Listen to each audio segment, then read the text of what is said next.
네, 현재 시각 8시 27분 향해 갑니다. 지금 보고 계신 머니쇼는 SBS BJ 앱과 유튜브에서 실시간 시청이 가능합니다. 특히 SBS BJ 앱 다운로드 받으셔서 시청하시면 다양한 정보 확인해 보실 수 있고요.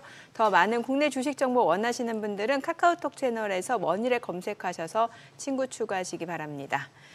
진짜 트럼프의 관세 부과, 관세 철회, 이게 반복이 되네요. 무한 반복. 여기서 자동차 관세에 대해서도 일부 유예를 시사하니까 또 본인이 또 애플 팀쿡 도왔다고 스스로 얘기하면서 애플 네. 주가 많이 오르니까 네. 자동차 관세에 대해서도 그러니까요. 시장에서 환호하는 모습이긴 한데 그래도 불확실성이 여전하다 보니까 참 이게 트럼프 신뢰도만 떨어지는 게 아닌가라는 생각도 들고요. 오늘 이제 출근하면서 몇 가지 생각을 해봤습니다. 네. 첫 번째 생각은 네. 바이든 4년 동안에는 미국 대통령 뭐 하셨나 싶거든요. 거의 뭐 뉴스에서 본 적도 없고 네. 어떨 때는 막 한 2달 넘게 그쪽에 무슨 뭐 비치에서 그냥 파라솔 밑에 누워 있는 사진들 그것만 기억나기도 하고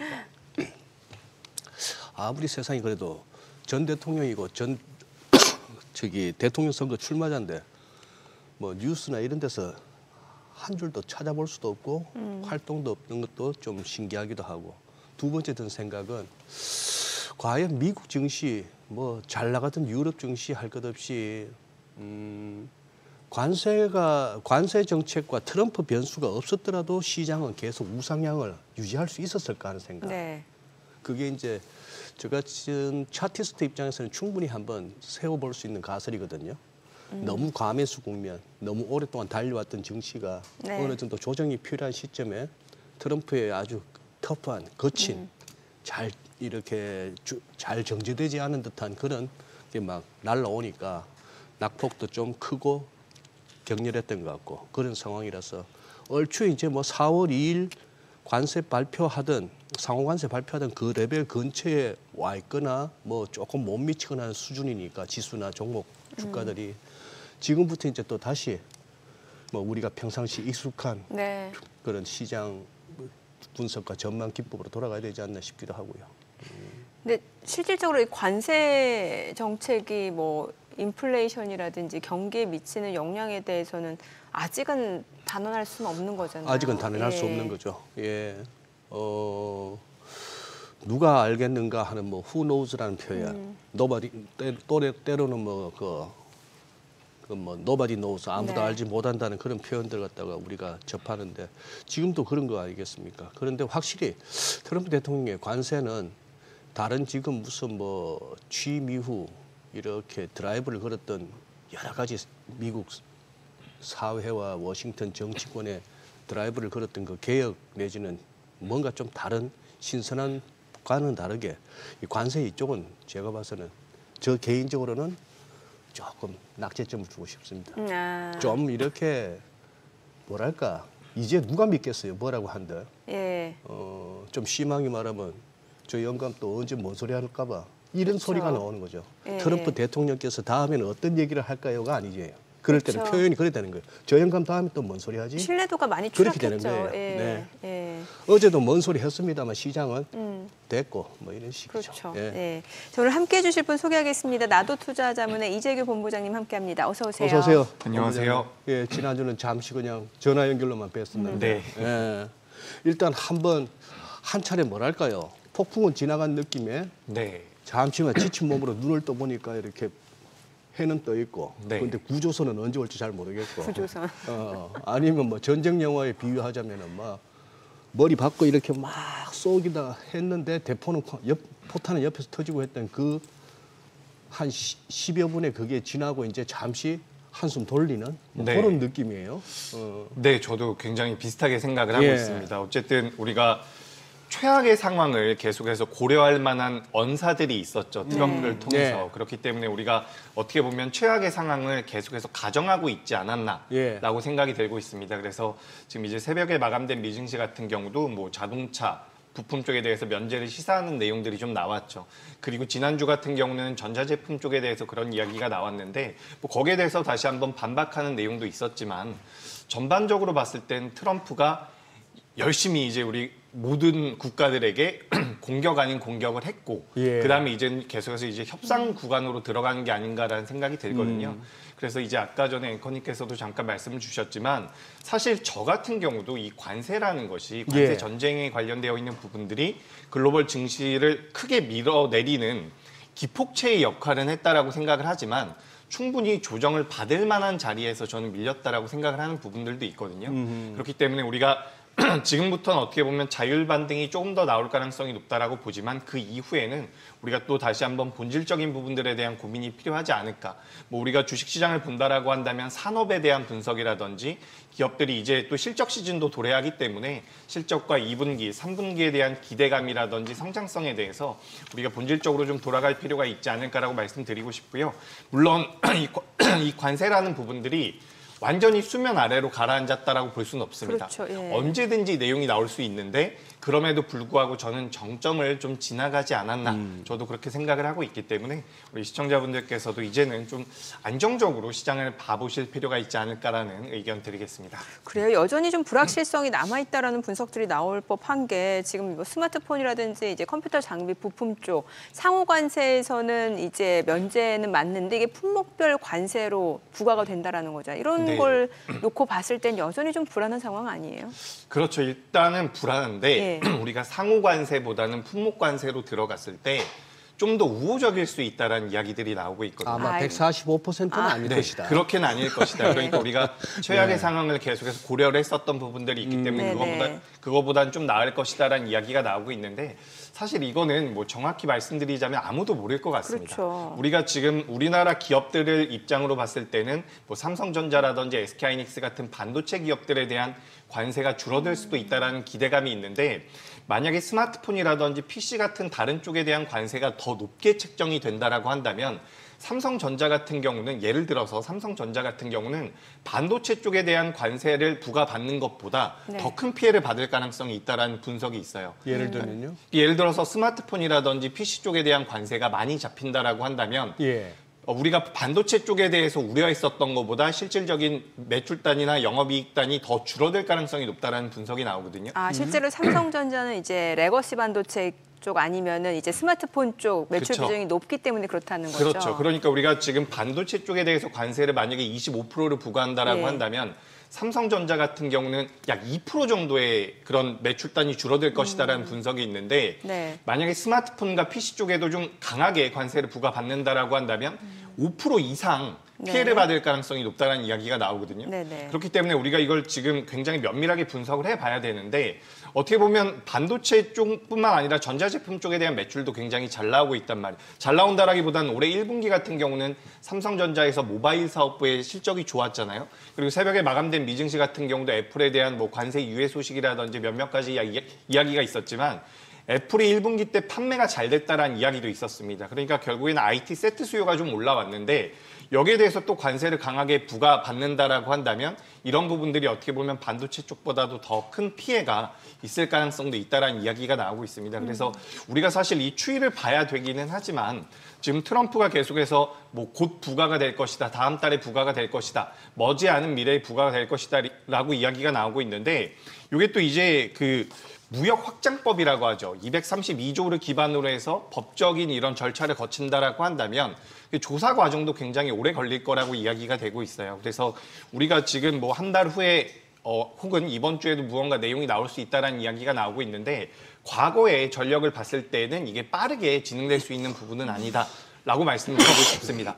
다만 우리가 포인트로 잡아봐야 되는 것은 트럼프라는 인물이 진행을 하고 있기 때문에 어떤 돌발 상황이 나올 수는 있다라는 부분이죠. 근데 그런 돌발 상황이 나오지 않는다라고 한다면 급진적으로 진행될 가능성 좀 낮다라고 생각을 하고 있고요. 네. 추가적으로 오늘 새벽에 마감된 미증시에서 자동차 부품에 대한 이야기가 나왔잖아요. 근데 우리가 여기서 유추를 해볼 수 있는 부분이 지금 자동차 관세에 대해서 25% 부분에 대해서 면제를 시사하는 이야기가 있었는데 네. 그렇다라고 한다면 반도체든 전자제품이든 20% 밑으로 내려갈 가능성이 높다라는 거죠.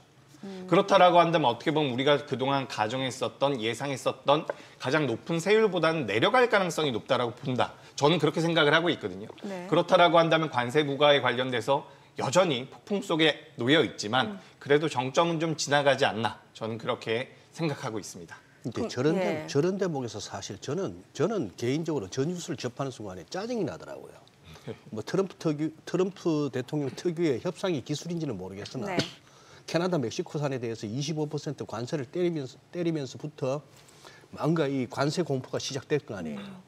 그걸 지금 와서 이제 저런 식으로까지 얘기하면서 그랬더니만 뭐 우리 디트로이트에 있는 우리 미국 자동차 회사가 조금 힘들어하네 하면서 또 면제를 시사한다. 이 약간 이 농락당하는 느낌. 네. 예, 거기에 또 시장이 춤을 출 수밖에 없다는 뭐 현실. 이런 것들이 좀 그렇더라고요. 그런데 저렇게 되면은 이제 말에 갈수록 권위가 떨어질 텐데. 네. 그렇죠. 맞습니다. 언제 바뀌어도 이상하지 않는 상황이 되는 거잖아요. 그러니까요. 예. 예. 네, 그래서 계속해서 뉴스로 이런 내용들이 노출이 되다 보면 시장의 반응도 좀 둔화되지 않을까라고 저도 생각을 하고 오히려. 있거든요. 네. 그리고 이제 일단 미국 내에서도 그런 기업인들의 그런 원성이 굉장히 높다라고 이야기가 되고 있어요. 그리고 뭐 2월 달, 3월 달, 4월 달 지나오면서 그 지지율이 3%씩 줄어들고 있다라고 이야기가 되더라고요. 그래서 미국 내에서의 그런 압박도 한 가지 요인이 되지 않았을까라고 생각을 하고요. 오늘 새벽에 마감된 미증시에서 미국의 국채 금리가 어느 정도 올라왔다라고는 하지만 지난주 같은 어느 정도 안정화, 그러니까 좀 빠졌다라고 이야기가 되지만 지난주 같은 경우 또 미국의 국채 금리가 많이 올라왔잖아요. 역대급이었죠. 예, 그렇기 때문에 이제 트럼프 입장에서는 본인이 생각했었던 그림과 좀 다르게 움직이는 게 아닌가, 이런 걱정이 좀 든 게 아닌가라고 저도 생각이 되거든요. 우리가 사실상 지금 달러 인덱스 같은 경우는 미국의 3대 지수와 네. 이렇게 반대로 움직이는 경우가 굉장히 많습니다. 예를 들어서 달러 인덱스가 하락을 한다라고 한다면 미국의 3대 지수가 상승을 하는 경우가 굉장히 많았는데 최근에는 달러 인덱스가 100을 하회하는 모습까지 나왔지만 미국의 증시 자체가 그렇게 강하지는 않거든요. 그렇다라는 것은 결국에 미국에 대한 신뢰의 문제가 좀 있지 않을까, 이런 부분들이 좀 부각이 됐던 것 같고요. 다만 거기에 대해서 트럼프 같은 경우도 약간의 위기의식을 느끼지 않았을까, 그렇게 좀 생각이 되고 있습니다. 그리고 추가적으로 말씀드려보자면 지금 어쨌든 트럼프가 초기에는 중국과 좀 이제 중국을 어떻게 하면 견제하기 위해서 이런 정책을 펼치는 게 아닌가라고 생각이 됐는데 이게 트럼프가 생각했던 것보다 더 크게 확장이 된 게 아닌가라고 생각이 되고 있어요. 그러니까 유럽이라든지 일본 같은 나라들 같은 경우 어쨌든 규모의 경제를 가지고 있는 국가들이기 때문에 트럼프가 쉽게 생각을 하면 안 됐었던 부분들. 그러니까 저는 개인적으로 중국을 제외한 다른 나라들과 정리를 한 이후에 중국과 어떻게 보면 대결에 들어가지 않을까라고 생각이 됐는데 지금 이 초반부에 너무 유럽이라든지 다른 국가들이 너무 심하게 반발을 하다 보니까 미국이라든지 트럼프 쪽에선 다시 한번 한 발 빼는 게 아닌가, 저는 그런 생각이 좀 들거든요. 그래서 우리가 이런 부분들을 고려해 본다라고 한다면 이 관세에 관련되어 있는 부분들 같은 경우는 조금씩 누그러지지 않을까, 저는 이렇게 말씀드리겠습니다. 앞서서 이제 삼성전자 같은 경우 오히려 이제 그 스마트폰 부품이라든지 이런 게 반도체 쪽 품목별 관세로 부과되면은 그렇게 더 큰 영향은 없을 거다라는 말씀 주셨는데 반대로 그럼 SK 하이닉스는 영향이 있을 수밖에 없는 거잖아요. 두 기업 다 영향이 있겠죠. 두 기업 다 영향이 있긴 할 텐데. 근데 SK 하이닉스는 이제 HBM 쪽으로 워낙 매출이 좋다 보니까 그쪽이. 그렇죠. HBM 쪽에 대한 매출은 어쨌든 HBM이 어쨌든 필요하잖아요. 네네. AI 산업 성장에 대해서. 그렇기 때문에 어떻게 보면 독점적인 영향을 보일 수 있을 기업이다. 예. 이렇게 좀 보시면 좋을 것 같고요. 우리가 지금 반도체 같은 경우는 SK하이닉스도 영향을 받을 수 있는 이유가 뭐냐면 반도체가 어쨌든 중간재잖아요. 예. 뭐 스마트폰에 들어가고 PC에 들어가기 때문에 이런 스마트폰이나 PC라든지 그리고 TV 같은 것들을 우리가 판매하는 데 있어서 관세가 부과된다라고 한다면 어쨌든 가격 경쟁력이 줄어들 가능성이 높고 그런 관점에서 본다라고 한다면 삼성전자와 SK하이닉스 모두 다 영향을 받을 가능성은 있습니다.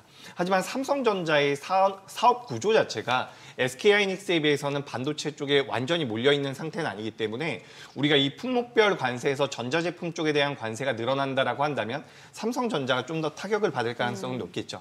그렇게 보시면 되겠습니다. 그러니까요. 근데 이거 지금 뭐 우리 이 본부장님 뭔가 자료도 준비해 오신 것 같은데 실제 지금 우리 삼성전자, 하이닉스 할 것 없이 뭐 TSMC나 미국에 지금 미국에 어느 정도까지 공장이 건설되어 있는 겁니까? 일단 뭐 삼성전자 같은 예. 경우는 파운드리 그 공장이 있습니다. 예. 근데 그 공장이 이제 2026년도에서 2027년도에 가동이 될 것이다라고 이야기가 되고 있고요. 그리고 이제 그 텍사스에 있다는 예, 거. 맞습니다. 예. 그리고 이제 SK하이닉스 같은 경우는 그 HBM, 예. HBM 패키징과 관련되어 있는 공장을 짓고 있는데 이거 같은 경우도 2028년도 하반기부터 공장이 가동될 것이다라고 이야기가 되고 있죠. 그럼 요런- 어느 세월에 지금 뭐 예. 예. 그러니까 트럼프 이게 임기 거의 끝나갈 무렵인데. 네, 그러니까 이게 현실적으로 굉장히 트럼프가 무리수를 두고 있다라고 생각이 되는 게 예. 뭐 잘 아시겠지만 미국 같은 경우는 서비스업을 위주로 하고 있는 나라고 네. 중국 같은 경우는 이제 제조업을 위주로 하고 있는 나라인데 미국에서 이 공장들을 전부 다 미국 내로 지금 데리고 오려고 이렇게 리쇼어링을 한다라고 이야기를 하고 있죠. 근데 여기서 우리가 생각을 해볼 부분은 공장을 짓는데도 어마어마한 비용이 들고요. 시간도 엄청나게 듭니다. 그리고 공장이 전부 다 완공이 됐다라고 하더라도 실질적으로 수율이 올라온 데까지도 시간이 굉장히 많이 걸린다라고 이야기가 되고 있어요. 그렇기 때문에 당장에 우리가 이런 내용들 같은 경우는 저는 개인적으로 정치적인 선언 정도로 좀 생각을 하고 있는 부분들이 있거든요. 물론 여기에서 우리나라 삼성전자와 SK하이닉스가 미국 쪽으로 들어갈 가능성이 전 높다라고 보고 있어요. 어쨌든 중장기적으로 본다라고 한다면 미국 쪽에서 계속해서 태클을 걸 가능성이 높다라고 보고 있고 그런 관점에서 본다라고 한다면 우리나라 현대 기아 그룹처럼 선제적으로 어느 정도 투자를 해서 뭐 최근에 이제 자동차 쪽에 대한 규제 기업별로 좀 다를 것이다라는 이야기가 나오는데 그런 내용이 나올 때마다 현대기아차가 그래도 좀 괜찮을 것이다라고 분석이 나오는 것은 이미 미국 쪽에 투자를 많이 했기 때문이라고 저는 생각을 하고 있거든요. 그래서 우리나라 삼성전자와 SK하이닉스 같은 경우도 미국 쪽으로 들어갈 가능성이 높다라고 보고 있는데 여기에서 무조건적으로 들어가는 것보다는 어쨌든 무언가 전략적으로 협상을 통해야 된다라고 생각을 하고 있습니다. 우리가 지금 트럼프가 너무나 과격하게 폭력적으로 관세에 대한 전쟁을 진행하고 있기 때문에 우리도 좀 빠르게 들어가야 되는 거 아닌가라는 생각이 들 수가 있는데 우리나라 삼성전자와 SK하이닉스가 전 세계 반도체 시장에서 차지하고 있는 입지를 고려해 본다면 저는 충분히 받을 건 받을 수 있다라고 생각을 하고 있습니다. 그래서 이제 삼성전자 같은 경우 레거시 쪽에 대한 메리트를 가져가고 있는 부분이고 지금 SK하이닉스 같은 경우도 HBM 쪽에 대한 점유율이 50%까지 올라오고 있는 상황이기 때문에 앞으로 계속해서 이 기업들의 그런 기술적인 가치 같은 경우는 부각될 가능성이 높다라고 보는 거죠. 다만 조금 우려가 되는 게 마이크론 같은 경우가 이제 미국 내 기업이잖아요. 네. 지금 이제 점유율 기준으로 봤을 때는 우리나라 삼성전자나 SK하이닉스보다 한참 못 미치는데 미국의 이런 자국의 지원을 받는다라고 한다면 저는 조금 부담되기는 해요. 그렇죠. 근데 아직까지는 뭐 수율에 관련되어 있는 부분이라든지 기술력에 관련되어 있는 부분들을 고려해 본다라고 한다면 삼성전자와 SK하이닉스 같은 경우는 부담은 되지만 전 세계적으로 대체안이 별로 없다. 저는 그렇게 생각을 하고 있기 때문에 우리나라 기업들 같은 경우도 여기선 좀 전략적인 협상이 필요하지 않을까 이렇게 의견 드리겠습니다. 지금 네. 화면에 나오는 거 보니까 이제 HBM 시장 점유율이 확실히 이제 마이크론 같은 경우는 이제 미국 기업인데 SK하이닉스 대비로도 많이 뒤처지긴 한데 HBM3 12단 콜 테스트를 마쳤다라고 하면은 이건 어떤 거예요? 앞으로 조금 더 시장 점유율을 확대해 나갈 수 있는 가능성은 충분히 열려 있는 거잖아요.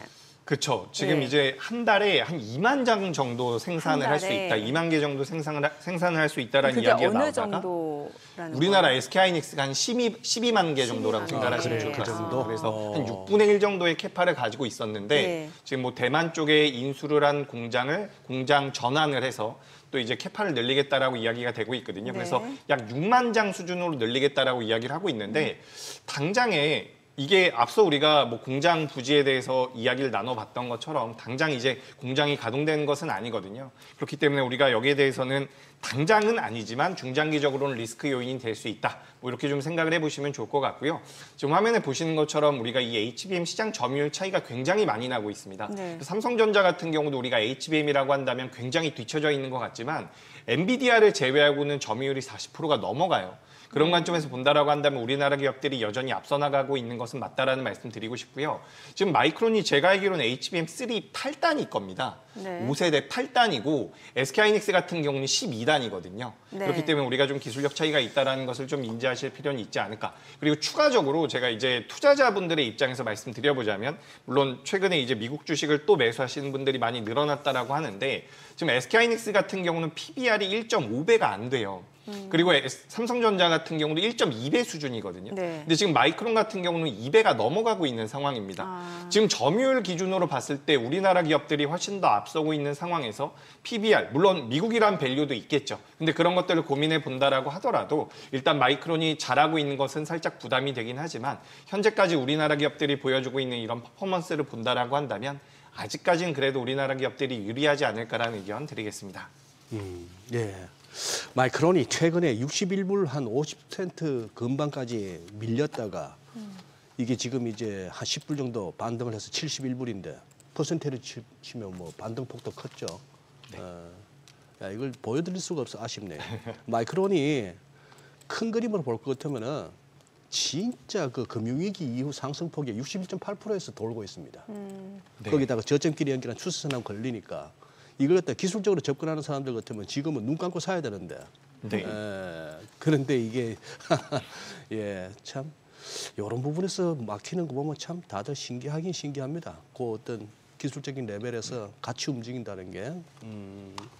아니 근데 지금 우리 채팅창에 참 이렇게 뭐랄까 아이디도 참 신선하시고 상큼하신데 이런 말씀도 해주시네. 진짜 상록수님 뭐야. 그러니까 모두가 이렇게 같이 더불어 사는 세상 참 좋은 얘기죠. 네. 아마 이제 수십 년 동안 세상을 지배해온 글로벌리스트들도 저런 어떤 슬로건으로 얘기하는데 그거 말고 당신들만 더불어 잘 사는 거 잘 살고 힘없는 사람은 더 힘들어지는 세상 말고 진짜 좀 더불어 사는 세상 한 만들어주나 싶었는데 트럼프 대통령 주변에도 별난 사람이 너무 많아요. 네. 지금 외신에서 이제 희생양이라는 표현이 나오던데 나봐라 말입니다. 피트남. 네. 예. 결국은 이제 이렇게 한번 세게 밀었다가 뭔가 시장 부러질 것 같고 미국 국제 사주 산업 없는 것 같고 달러 집어 던질 것 같고 하니까 갑자기 태세 전환하다 보니 그걸 하는데 나바라도 어떻게 보면은 지금 저 더불어 사는 세상이라는 관념은 좀 약한 분 아니에요? 그것을 대놓고 트럼프 머스크를 보고 지금 미국 권력의 실세를 할 수 있는 머스크를 보고 자동차 조립업자, 제조업자도 아니고 조립업자라 그러고 그 채 30도 안 된 백악관 대변인 입에서 애들은 애들이죠 뭐 이런 소리 나오게 하고 참 보면은 그러니 사람 잘 써야 돼요 보면은. 나바라는 이번에 영 한 칼 먹은 것 같은데. 저는 요즘에 좀 이상합니다. 이게 지금 트럼프 대통령도 그렇고요. 예. 그 옆에 있는 주의 인사들 같은 경우도 발언도 그렇고 그 트럼프 같은 경우 지난주에는 지금이 뭐 매수하기 좋은 타임이다. 뭐 이런 이야기 같은 경우도 SNS에 올렸더라고요. 맞아요. 그래서 이런 게 어떻게 보면 지금 통용이 되고 있는 시대에 살고 있는 것 같은데 엘리자베스 워렌 의원이 제대로 문제 제기했더만요. 이거 네. 주가 조작의 의혹이 충분히 있다. 네. 주가 조작도 조작인데 저는 이게 개인 투자자분들 입장에서는 손실이 정말 많이 났을 것 그러니까요. 같아요. 그러니까 손실이 날 만큼 나고 뭐 매도를 해서 손절을 했는데 또 그런 내용이 나오면서 갑자기 쭉 올라오고 이런 흐름들이 지금 미국이라는 나라에서 어떻게 보면 그동안 글로벌을 이끌어왔었던 나라에서 이루어지고 있기 때문에 전 세계 시장 자체가 굉장히 좀 시끄러운 것 같습니다. 게다가 뭐 시끄러운 것을 넘어서 지금 이제 달러 가치 자체도 계속해서 떨어지고 있는 부분들이 미국이 과거 같지 않다라는 생각이 굉장히 많이 들거든요. 그러니까 과거에는 미국이 유럽에도 참견을 했고요. 참견이라기보다는 뭐 중동 쪽에도 그리고 중화권이나 대만 쪽에도 계속해서 영향력을 발휘를 했는데 어느 순간부터는 미국만 잘 살겠다라는 내용으로 계속해서 집중을 하고 있는 것 같습니다. 예. 이게 무슨 국가 부채가 많아서 그런다라는 이야기들도 있지만 그런 것들을 지금 너무 과격하게 진행을 한 게 아닌가라고 저도 생각이 되거든요. 그래서 이제 다른 나라들 같은 경우도 반발심이 생기고 있는 것 같아요. 그렇기 때문에 지금 계속해서 뭐 이야기들 나오고 있고 지금 우리가 어떤 이야기도 나오고 있냐면 특히 앞으로 석 달 안에 90개의 나라와 협상을 진행하겠다 이런 이야기가 나오고 있는데 사실 제가 알기로는 우리나라 FTA 협상할 때도 6개월이 넘게 걸렸던 걸로 알고 있거든요. 네. 그리고 뭐 나프타 조약 같은 경우도 굉장히 오랜 기간이 걸렸던 것으로 알고 있는데 지금 우리가 이 90개 나라와 90일 동안 협상을 한다는 게 저는 말이 안 된다라고 생각을 하고 있습니다. 그러니까. 그래서 제가 여기서 이게 너무 정치적인 발언들이 계속해서 들어오는 게 아닌가라고 생각이 되고 있는데 여기서 제가 수치를 하나 좀 준비를 해봤어요. 그게 뭐냐면 지금 이제 미국에서 24년도 무역 수지가 적자가 났는데 예. 무역 수지가 1조 1,989억 달러라고 이야기가 되고 있어요. 네. 근데 이 중에서 상위 15개 국가를 통한 적자가 예. 이 1조 1,989억보다 많습니다. 아하. 그러니까 이 15개 국가와 협상을 진행하는 게 중요한 거죠. 이들 그게 입장에서는. 더티 15이었구만. 예, 맞습니다. 네. 그래서 이쪽과는 이제 본격적으로 협상을 진행하면서 나머지 국가들 같은 경우는 어떻게 보면 보편 관세를 취하지 않을까라고 저는 생각을 하고 있거든요. 네. 이게 90일 동안 90개 국가와 진행한다라는 것이 상식적으로 말이 안 되는 부분이기 때문에 지금 이제 트럼프가 하고 있는 이런 일련의 과정들 같은 경우는 지금 어쨌든 미국이 부채가 굉장히 많죠. 근데 여기에 대한 국채를 재발행하고 우리가 차환을 해야 되는 부분인데 금리가 너무 높다 보니까 금리를 좀 빼고 싶었던 그런 욕구도 있는 것 같습니다. 근데 그런 부분들이 안정적으로 진행이 되지 않다 보니까 지금 다른 나라들과의 그런 대립 관계는 어느 정도 누그러뜨리는 모습들이 나오는 게 아닐까라고 생각이 되고요. 그런 과정에서 결국에는 이 15개 국가들과의 그런 협상을 이끌어내지 않을까라고 생각을 하고 있습니다. 그렇다라고 한다면 결국에는 트럼프가 이런 언사를 했었던 것들에 대한 정점은 지난주에 좀 지나가지 않았을까라고 생각이 돼요. 지금 전자제품 다시 한번 반도체 쪽으로 부과를 하겠다라고 이야기가 되고 있지만 그러니까 반도체죠. 그러니까 우리가 이걸 카테고리를 바꾸겠다라는 이야기를 했는데 또 새벽에 마감된 미증시에서는 자동차 쪽에 대한 이야기도 나왔거든요. 결국엔 이런 식으로 하나씩 풀어주겠다라는 이야기가 나오지 않을까라고 생각을 하고 있습니다. 완전히 꽉 막혔었던 상황에서 조금씩 풀어준다라고 한다면 결국에 글로벌 증시 같은 경우는 본질적인 부분으로 가지 않을까라고 생각이 돼요. 다만 여기서 우려가 되는 건 우리나라 기준으로 따져봤을 때 작년 12월 달에 네. 대한민국이 2025년도에 얼마큼 성장할까라고 했을 때 2.6%에서 2.7% 정도의 경제 성장률을 이야기를 했었거든요. 근데 우리가 최근에는 2.2%까지 경제 성장률이 막 내려가고 있습니다. 우리나라뿐만 아니라 미국도 마찬가지죠. 그래서 이런 부분들을 고려해 본다라고 한다면 실제로 경기가 둔화가 됐을 때 우리 기업들이 주가 흐름상으로는 잘 버텨줄 수 있을까? 우리나라뿐만 아니라 다른 나라 기업들 같은 경우는 어떤 흐름이 나올까? 이 부분에 대해서 저는 고민을 할 필요가 있다고 생각을 하고 있습니다. 일단 단기적으로는 국내 증시를 기준으로 봤을 때 낙폭이 크기 때문에 저는 기술적인 반등이 어느 정도 더 이어질 가능성은 높다라고 보고 있어요. 근데 여기서 트럼프와 관련되어 있는 그런 파열음 같은 경우는 지속될 가능성이 높기 때문에 좀 체크를 해야 되지만 우리가 지난주보다는 좀 더 나아지는 흐름이 나오지 않을까라는 말씀을 드리겠습니다. 네. 지금 시각 8시 53분 지나갑니다. 오늘 양시장 예상 체결지수 확인해 보도록 하겠습니다. 먼저 코스피부터 좀 볼게요. 오늘 코스피가 0.2% 소폭 상승 예상되고요. 예상 체결지수는 2,462포인트입니다. 코스닥 강보합권 예상됩니다. 예상 체결지수 709포인트고요. 시가총액 상위 종목 예상 체결가 보겠습니다. 삼성전자 오늘 강보합 출발 예상됩니다. 지금 호가는 56,300원, SK하이닉스 0.3% 하락 예상되고요. 예상 체결가 179,500원, 그리고 LG에너지솔루션 약보합 출발 예상됩니다. 호가는 342,500원이고요. 삼성바이오로직스가 보합 예상되고요. 현대차입니다. 트럼프 대통령이 자동차 관세 일부 유예를 시사하면서 오늘 자동차 관련주들 또 호재로 좀 인식이 되면서 상승 모멘텀으로 이어질 가능성 굉장히 높아 보입니다. 지금 호가 3% 강세가 예상되고요. 18만 5천 원으로 집계가 되고 있습니다. 기아도 2.5% 강세가 예상됩니다. 지금 호가는 8만 5,100원. 삼성전자 우선주 보합 예상되고요. 한화 에어로스페이스가 0.3% 상승 예상됩니다. 호가 79만 5천 원. 셀트리온 0.9% 오름세 예상되고요. 예상가가 16만 5천 원. HD 현대중공업 강보합 출발 예상되고 있습니다. 코스닥 시가총액 상위 종목 예상 체결가 보겠습니다. 알테오젠 어제도 3% 상승 마감했었죠. 사흘 연속 오름세를 보여줬는데 오늘은 지금 약보합 출발 예상됩니다. 호가는 38만 6천 원. 에코프로비엠 1% 하락 예상되고요. 예상가 10만 700원, HLB가 1.3% 상승 예상됩니다. 호가 5만 3,500원이고 에코프로 보합이고요. 레인보우 로보틱스가 1% 상승 예상됩니다. 예상 체결가 28만 7천 원. 휴젤이 0.7% 하락 예상되고요. 지금 호가 34만 4천 원, 클래시스 0.8% 상승 예상됩니다. 예상가 6만 2,200원, 파마리서치 1.2% 오름세 예상되고요. 펩트론이 1% 하락 출발 예상됩니다. 호가 16만 6,600원, 리가캠바이오가 4.5% 하락 예상되고요. 호가는 10만 5,900원으로 집계가 됩니다. 자, 이제 개장까지 4분여 가량 남았습니다. 오늘은 보니까 자동차예요. 자동차하고 네, 자동차 같아요. 부품주들은 보니까 지금 호가가 두 자릿수 상승도 기대해 볼 수 있는 종목들이 꽤 나와요, 지금. 자동차 쪽이 한번 시세 받을 것 같고 네. 또 그쪽도 그거 하지 않을까 싶은데 어디요? 추경 관련해서 무슨 그게 막 나오던데 추경? 투자 보조금이 막 지급되더라고요. 그 네? 중에 투자 보조금이요? 기업들 입장에서 아까 얼핏 그냥 제목만 봤는데 전선 지중화 사업 이런 거는 거의 뭐 정부 지원이 한 70% 정도까지도 나올 수 있다 이런 식의 내용까지 나왔으니까 그런 어떤 뉴스 흐름 따라서 아마 하는데 오늘 자동차 좋을밥게 거기다가 자동차 부품까지도 같이 가겠네요. 오늘 부품주들이 좀 탄력적으로 더 네. 시세를 내줄 수도 네. 있을 것 같다는 생각은 들어요. 근데 확실히. 동시효과도 그렇고 야간 선물도 그렇고 지수 자체는 그렇게 막 네. 폭발적으로 가기는 어렵고 그렇죠. 예. 종목 장세가 될 수 있는 그렇죠. 네. 아니 어제 보면은 그 제약 바이오가 이제 코스닥 상승을 주도했는데 지금 트럼프가 또 제약에 대해서도 머지않아 관세를 부과할 거다라고 얘기했잖아요. 네. 예.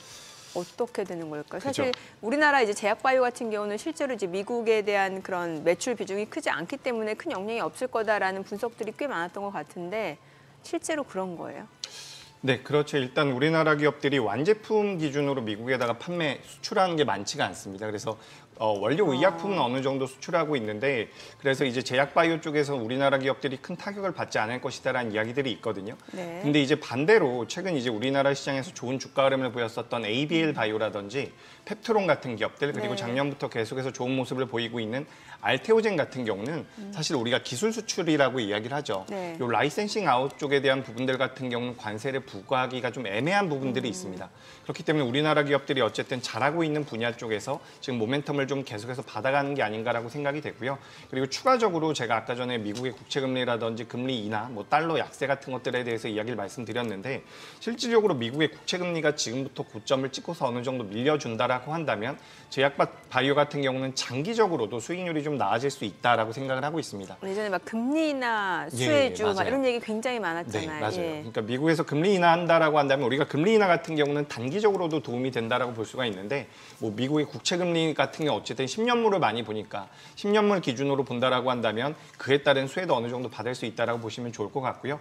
다만 이제 우리가 좀 생각을 해봐야 되는 거 그리고 어제 우리가 또 체크를 해봐야 되는 부분이 뭐냐면 중국 쪽에 대한 제약 바이오 규제를 할 수 있다. 그러니까 작년 같은 경우는 생물보안법이라는 용어가 많이 들렸을 겁니다. 생물보안법 같은 경우는 우리가 CDMO 기업이라고 하죠. 위탁 생산을 하는 기업들이 수혜를 받을 수 있다. 중국계 기업이라고 할 수 있는 중국 기업이라고 할 수 있는 우시라는 기업이 있거든요. 네. 우시 바이오로직스, 우시 앱텍 이런 기업들에 대해서 제재를 가한다라고 한다면 전 세계적으로 이제 큰 캐파를 가지고 있는 CDMO 기업이 우리나라에서는 삼성 바이오로직스예요. 네. 그렇기 때문에 삼성 바이오로직스가 반사 수혜를 받을 수 있을 것이다. 이런 얘기가 나왔고요. 또 우리나라에서 그 아랫단의 규모가 좀 작은 기업은 바이넥스라는 기업이나 네. ST팜 같은 기업들이 있거든요. ST팜. 그래서 이런 기업들 같은 경우는 작년에 생물보안법이 통과되지 않으면서 기대감으로 많이 올랐다가 주가가 많이 밀렸습니다. 근데 다시 한번 미국 쪽에서 그에 따른 규제를 한다라고 한다면 또 우리나라 기업들이 어느 정도 수혜를 받을 수 있지 않을까 이렇게 좀 생각을 하고 있어서 우리가 지금 제약바이오 같은 경우는 첫 번째로 기술 수출과 관련되어 있는 기업들 같은 경우는 관세에서 살짝 자유로울 수 있다. 그리고 CDMO 같은 경우는 지금 중국계 기업들을 규제함에 따라서 우리나라 기업들이 반사 이익을 받을 수 있다. 이렇게 좀 보시면 좋을 것 같고요. 지금 뭐 트럼프가 1기 때에도 뭐 제네릭 쪽이라든지 우리가 바이오시밀러 쪽 같은 경우는 시장 캐파가 늘어났었거든요. 네. 그런 관점에서 본다라고 한다면 셀트리온 같은 경우도 그렇게까지 부정적으로 볼 필요는 없지 않을까 이렇게 말씀드리겠습니다. HLB가 중국 항서제약하고 같이 하잖아요. 그럼 이거는 조금 영향이 있을 수도 있. 그러니까 이게 참 저도 항상 고민이에요. 예. 그래서 이번에도 우리가 3월 24일 날 엄청난 급락이 나오면서 예. 당시에도 이제 중국 항서제약 때문에 문제가 된 게 아니냐라고 그러니까요. 하는데 이걸 사실 계속해서 끌고 가지는 못할 거라고 생각을 합니다. 결국에는 어느 정도 해결될 수도 있지 않을까라고 생각이 돼서 이 기업 같은 경우도 우리가 좀 추이를 봐야 되지 않을까. 다만 중국이라는 명분으로 인해서 계속해서 네. 거절할 수는 없다라고 생각을 하거든요. 이렇게 말씀드리겠습니다. 알겠습니다. 자, 오늘 국내 증시 흐름 확인해 보죠. 개장합니다.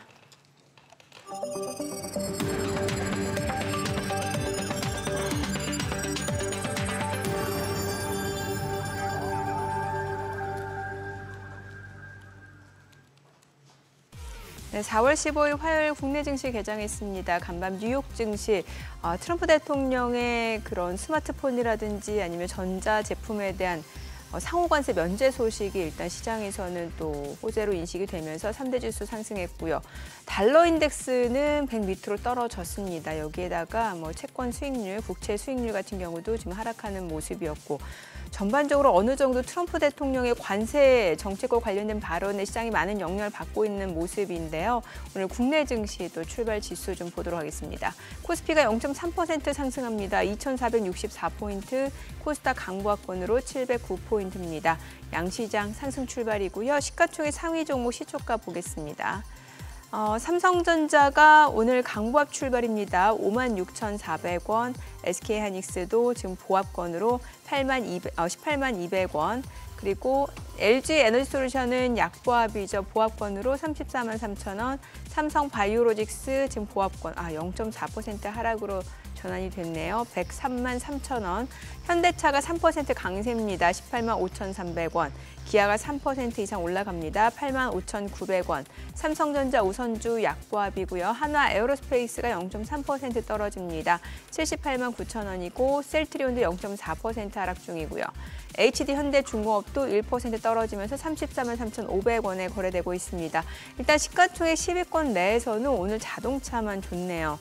코스닥 시가총액 상위 종목 시초가도 보도록 하겠습니다. 알테오젠이 0.6% 하락합니다. 지금 384,500원, 에코프로비엠 0.3% 내림세로 101,400원, HLB는 지금 강보합권으로 52,900원, 에코프로가 1.7% 떨어집니다. 55,500원이고요. 레인보우 로보틱스는 0.3% 상승하면서 284,000원 보합권이네요. 휴젤이 지금 강보합권으로 34,700원, 그리고 클래시스가 0.3% 올라갑니다. 61,900원이고 펩트로는 지금 강보합권으로 168,400원, 리가캠바이오가 좀 많이 떨어집니다. 지금 3% 하락을 보여주면서 나흘 만에 지금 약세로 전환이 됐고요. 107,800원에 거래되고 있습니다. 파마리서치는 1.6% 상승합니다. 372,000원이고요. 오늘 시장에서 특징을 보여주고 있는 섹터 종목들 볼게요. 역시나 자동차죠. 자동차 부품주까지 좀 볼게요. 현대차, 기아 앞서 보셨고 한온 시스템이 지금 4.9% 강세입니다. 그리고 지금 모티브링크가 14% 급등 중이고요. 현대 모비스도 4% 이상 올라갑니다. 245,500원. 현대 오토에버도 2.5% 상승 중이고요. 현대 위아, HL만도도 각각 4% 이상 올라가면서 주가는 42,850원, 37,000원에 거래되고 있습니다. 오늘 역시나 자동차 부품주들 흐름 좋고, 여기에다가 이제 스틸 파이프 업체, 강관 업체들도 흐름이 좋습니다. 지금 화신도 11% 급등하네요. SL, SJG, 세종도 올라가고요. 자, 강관 업체도 볼게요. 하이스틸이 지금 13% 급등합니다. 그리고 넥스틸도 10% 이상 급등하면서 16,900원, 16,750원에 거래되고 있고요. 휴스틸도 5% 이상 올라갑니다. 5,580원, 대동스틸, 신스틸까지 모두 상승 중이고요. 동양철관도 5% 이상 올라가고요. 한국주철관, 세아제강, 금강공업 다 올라갑니다. 자, 오늘 강관주, 또 철강주, 현대제철도 2% 이상 올라가고요. 철강 쪽에서는 좀 중소형주가 탄력적이에요. 앞서 보셨다시피 현대제철도 올라가고 있는 상황이고, 문배철강도 올라가고요. 오늘 철강, 스틸파이프, 강관주 다 좋습니다. 자, 그리고 오늘도 또 창투사 쪽이 좋아요. 지금 DSC 인베스트먼트가 24% 급등합니다. 1,400원 선을 넘어서고 있는 상황이고요. 어제 장에서 이미 상한가였죠. 근데 그 전부터도 주가가 지난 4월 3일을 기점으로 계속해서 상승 흐름을 보여준 상황이고요. 지난 4월 3일 날 주가는 4,300원 수준이었는데 언더 주가는 10,000원을 넘어서고 있는 상황입니다. DSC 인베스트먼트뿐만 아니라 TS 인베스트먼트도 지금 18% 급등하면서 2,280원을 넘어서고 있는 상황입니다. 오늘 창투사들 두 종목이 강세를 좀 보여주고 있습니다. 자, 그리고 스마트카, 전기차 관련주들까지도 일제히 올라갑니다. 모트렉스, 또 모바일 어플라이언스 2% 이상 올라가고요. 자, 지금 시각 9시 5분 지나갑니다. 수급 상황 좀 체크해 보도록 하겠습니다. 오늘 유가증권 시장에서는 개인 투자자 276억 원 순매수입니다. 외국인과 기관은 각각 128억 원, 179억 원 매도 우위를 나타내고 있고요. 코스닥에서는 개인 투자자 421억 원 순매수, 외국인과 기관은 코스닥에서도 팝니다. 각각 341억 원, 73억 원 순매도고요. 오늘 외국인 선물에서는 삽니다. 900계약 넘게 매수 우위를 나타내고 있습니다. 환율 좀 체크해 볼게요. 지금 달러 인덱스가 좀 많이 떨어졌거든요. 달러 환율입니다. 정규장 마감 대비 2월 10전 하락하면서 1,422원에 개장이 됐습니다. 일단 시장 자체는 지금 혼조세고 지금 종목별로도 좀 희비는 엇갈리고 있는 상황입니다. 그래요. 네. 예. 자동차 부품 좋고. 네. 예. 또 로봇주들 내에서는 두산 로봇주들? 로보틱스가 7% 강세. 아까 우리 이 본부장님하고 바이오 얘기하다가 왔는데 지금 바이오는 전반적으로 바이오요. 예. 바이오는 이제 삼성바이오로직스 좀 떨어지고 있는 상황이고 오늘 좀 차익 실현 물량들이 나와요. 그러니까 뭐 일부 종목들 뭐 삼천당자 이런 종목은 좀 상승을 하고는 있는데 어제 사실 제약바이오주가 이제 우후죽순 좀 오른 거하고는 예. 좀 분위기가 다릅니다. 어. 지금 보시다시피 에이비엘 바이오는 6% 상승 중이고 참 이 바이오는 정말 아니 저 화이자가 저기 코로나 왔을 때 코로나 와서 시장 충격 받았을 때 그게 뭐 한 30불 아래로 해서 27불, 28불까지 갔던 게 이게 61불 순식간에 훅 뛰었다가 지금 이거 다시 22불까지 와버렸는데 모더나는 더 하고요. 모더나는 뭐 기껏해야 10불에서 20불 사이에서 놀던 주가가 코로나 때 이제 백신 팔았다고 497불까지 치솟았으니까 이게 몇 배짜리입니까 이게. 그래 갔던 놈이 지금 고작 이제 26불인데 한 번 쭉 뻗은 이후로 힘을 못 써요. 힘을 못 쓰는데 제가 봤으니 이거 페트론하고 이거 시세 만든 양반들 이쪽으로 옮기면 또 미국 가서 또 그 실력으로 충분히 할 수 있을 것 같은데 기사 하나 나왔네요. 지금 화이자에서 포기한 그거 뭡니까 그거 비만 치료제. GLP-1. 아, 예. 그걸 갖다가 지금 그걸 받을 종목으로 바이킹 테라퓨틱스라고 월가에서 또 이게 이제 리포트발로 갈 수 있겠는데 이거 우리 이거 K 증시 이거 시세 만드는 선수들 이쪽 건너가면 이거 한 달까지 할 수 있을 것 같습니다. 이거. 여기서 한국 여서 이러지 말고 이거는 뭐 와 대단하네요. 예. 바이오는 어쨌거나 그런 어떤 부분은 있다. 좀 변동성이 크게 나옵니다. 변동성이 크게 나옵니다. 네. 아니 근데 창투사 왜 이렇게 올라가는 거야? 이게 보니까 정치인 테마주로 좀 엮이고 있는 것 같거든요. 예, 그러니까 지금 이제 이재명 전 대표가 네. 그 AI 퓨리오사 쪽에 방문했었던 부분들로 네. 인해서 AI 쪽에 대한 투자가 많이 진행될 수 있다. 이런 네. 얘기들이 나오고 있는데 사실 뭐 창투사 움직이기 전에는 AI 소프트웨어 기업들이 또 변동성이 많이 나왔거든요. 그래서 우리가 정치 테마라고 이야기를 하면 뭔가 좀 어감도 어렵고 네. 좀 그런 생각이 들지만 우리가 정치 테마 같은 경우도 인맥 테마와 정책 테마로 나눌 수가 있습니다. 근데 정책 테마 같은 경우는 과거에도 있었던 테마들이 있어요. 뭐 일자리라든지 우리가 저출산 관련되어 있는 종목군들이 우리가 정책 테마라고 이야기를 많이 했는데 네. 이번 같은 경우는 창투사도 뭐 예전에도 움직이긴 했는데 이번에는 이제 창투사 그리고 AI 그리고 최근에는 또 컨텐츠 쪽 같은 경우도 자금이 좀 들어오는 것 같아요.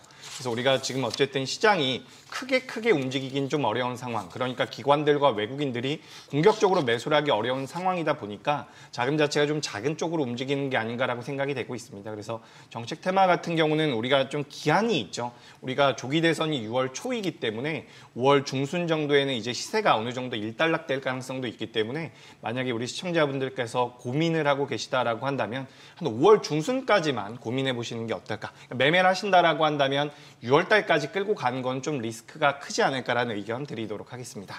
아니 두산 로보틱스가 최근에 흐름이 왜 이렇게 좋아요? 어떤 그러니까. 모멘텀 때문에 예. 이렇게 올라가는 걸까요? 두산 로보틱스 같은 경우도 예.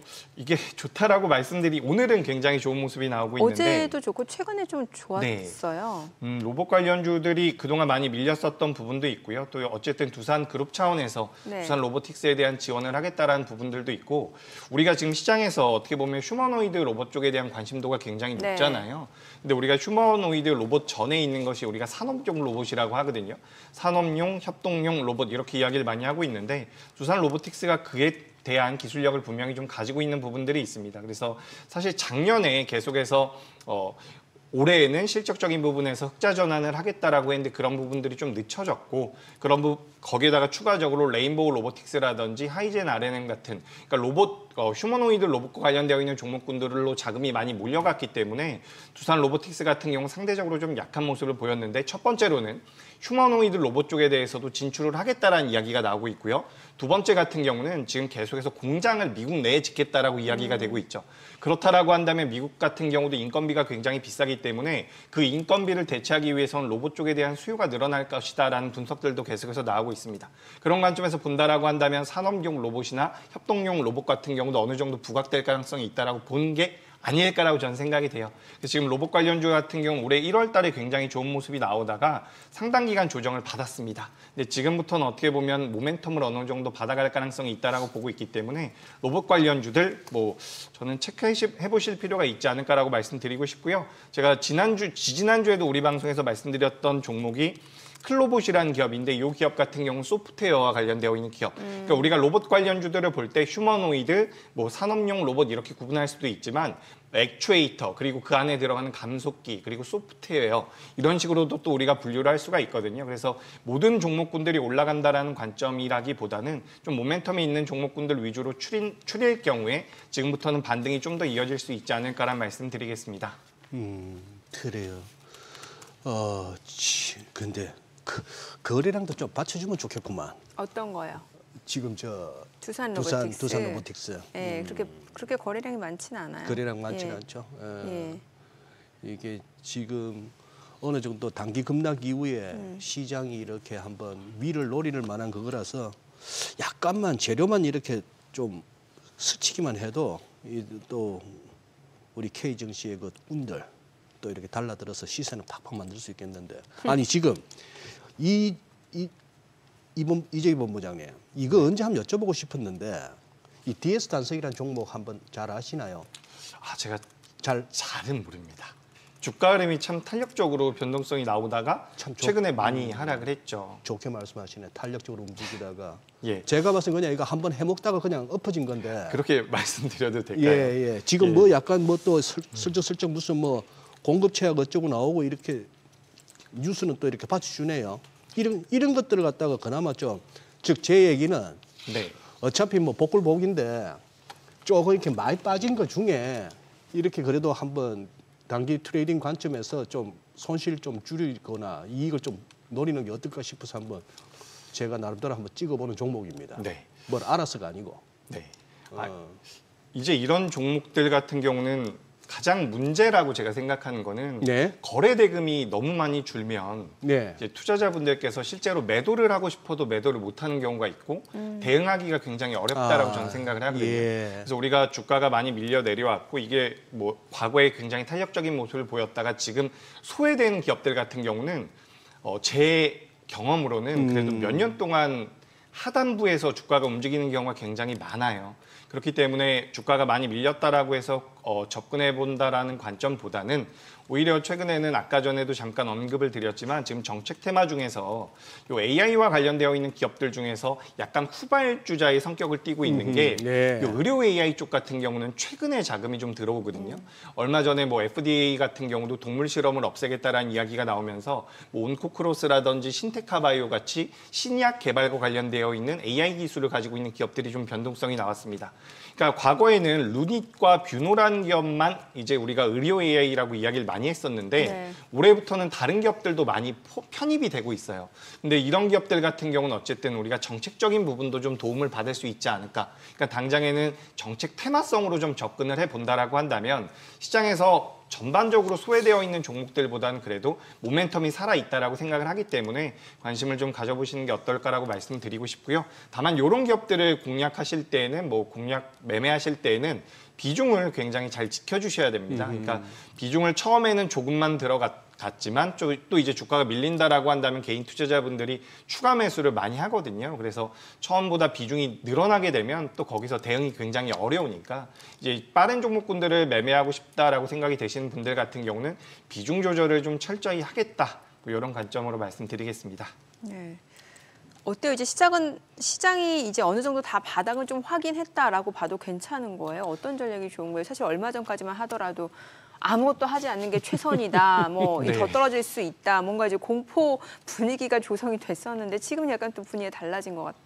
네, 저는 이게 예. 좀 더 시차를 두고 분위기가 달라졌으면 좋았겠다라고 생각이 드는데 너무 바로 달라졌죠. 네, 예. 그래서 사실 저는 뭐 지지난 방송 때에도 똑같이 말씀드렸던 것 같아요. 예. 지금 여기가 완전히 바닥이다라고 말씀드리기는 어렵지만 시간이 지나고 나서 보면 바닥일 것입니다라고 네네. 말씀드렸던 이유가 뭐냐면 우리가 종목을 분석할 때는 PBR이나 PER로 보는 게 아니죠. 그런 것들을 본다라고 한다면 왜곡이 되거나 착각을 하게 되는 경우가 굉장히 많거든요.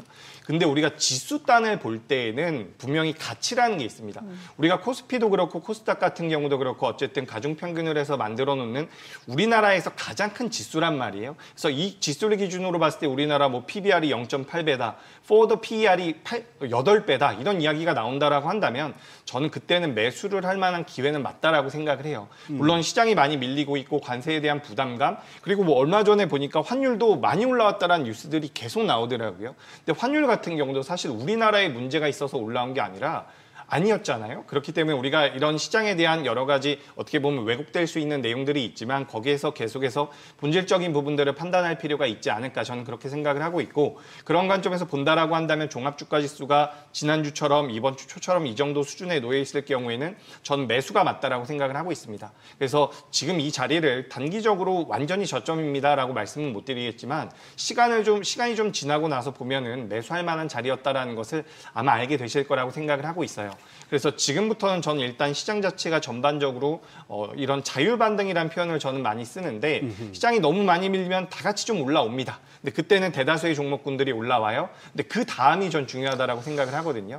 그래서 그 다음에 이제 어떤 쪽으로 자금이 옮겨갈까. 그래서 지난주까지는 그리고 이번 주까지는 뭐 조선이라든지 방산이라든지 이런 종목군들이 굉장히 많이 부각이 됐는데 뭐 저는 반도체 같은 경우도 이제는 괜찮지 않을까라고 생각을 하고 있습니다. 그래서 반도체가 버텨준다라고 한다면 지수 같은 경우도 하단을 이렇게 좀 지지해 줄 가능성이 높고 그런 관점에서 본다라고 한다면 지수 자체는 좀 안정적으로 움직일 수 있다. 하지만 여기서는 너무 단기적인 관점보다는 오히려 지금 시장 레벨 자체가 많이 내려와 있는 상황이기 때문에 3개월, 6개월 이런 식으로 살짝 시계열을 늘릴 필요는 있다라는 말씀 드리고 싶습니다. 그렇게 한쪽 포트를 좀 만들어 가시는 게 좋을 것 같고요. 또 한 가지 포트 같은 경우는 좀 빠른 트레이딩을 원하실 경우에 네. 뭐 6월 달까지 우리가 예정이 되어 있는 이런 정책 테마들 같은 경우도 변동성은 잘 나올 수 있지 않을까라는 의견 드리겠습니다. 네, 오늘 내용 잘 들었습니다. 고맙습니다. 네, 오늘 들으신 내용과 관련해서 더 다양한 정보 원하시는 분들은 카카오톡 채널에서 머니를 검색하셔서 친구 추가하시기 바랍니다.